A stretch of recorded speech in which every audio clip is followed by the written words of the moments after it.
Friends motor insurance சார்பாக பல விழிப்புணர்வு தகவல்களை நம்ம மக்களுக்கு கொடுத்துக்கிட்டே வருகிறோம். அதில் இன்னைக்கு பார்க்குற விஷயம் என்னன்னா சார், அதாவது லைசன்ஸ் இருக்கு, ஒருத்தர் ஆக்சிடென்ட் ஆகிட்டாரு, விபத்தாயிருச்சு, லைசன்ஸ்லாம் இருக்கு, பாலிசி இருக்கு, பட் ஆனால் கிளைம் போட்டால் ரிஜெக்ட் ஆகுது. எதனால சார்? என்ன காரணத்தினால? லைசன்ஸ் இருக்கு, எல்லாமே ப்ரூஃப் ஆதாரம் பக்காவா இருந்தாலும் எதனால ரிஜெக்ட் ஆகுது?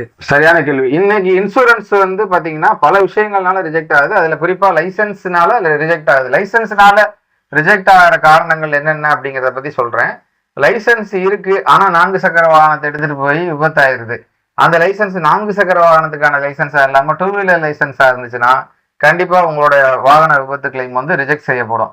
நீங்க ஒரு ஹெவி வெஹிக்கிள் ஓட்டிட்டு போறீங்க, லாரி மாதிரி வாகனங்களை ஓட்டிட்டு போறீங்க, ஆனா நீங்க லைட் மோட்டார் வெஹிக்கிள் லைசன்ஸ் வச்சிருக்கீங்க அப்படின்னாலும் உங்களுடைய வாகன கிளைம் இன்சூரன்ஸ் கிளைம் ரிஜெக்ட் ஆயிடும்.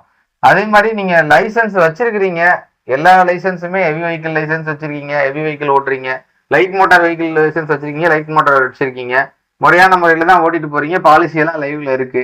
ஆனாலும் ஏன் ரிஜெக்ட் ஆகுன்னா உங்க லைசன்ஸ் காலாவதியா இருந்தா கூட இன்சூரன்ஸ் கிளைம் ரிஜெக்ட் ஆயிடும். அதனால லைசன்ஸ் இருந்தாலும் அது காலாவதி ஆகாம இருக்கா, அது நம்ம ஓட்டக்கூடிய வாகனத்துக்கு தகுந்த லைசன்ஸ் நம்ம வச்சிருக்கோமா, கார் ஓட்டுறோம்னா லைட் மோட்டார் வெஹிக்கிள் லைசன்ஸ் வச்சிருக்கோமா, லோடு வண்டிகள்லாம் ஓட்டுறோம்னா பேட்ஜ் லைசன்ஸ் நம்ம வச்சிருக்கோமா, லாரி போன்ற பெரிய வர்த்தக வாகனங்களை ஓட்டக்கூடிய ஓட்டுநரா இருக்காங்க அப்படின்னா அவங்க ஹெவி லைசன்ஸ் வச்சிருக்கோமா, இது எல்லாமே நம்மளோட கால வரம்புக்குள்ளேயும் இருக்கா, ரெனிவல் கரெக்டா பண்ணியிருக்கோமா, இது எல்லாத்தையும் நீங்க சரி பார்த்துக்கிறது இன்சூரன்ஸ் கிளைம் ரிஜெக்ட் ஆகாம இருக்கிறதுல ஒரு முக்கியமான விஷயம்.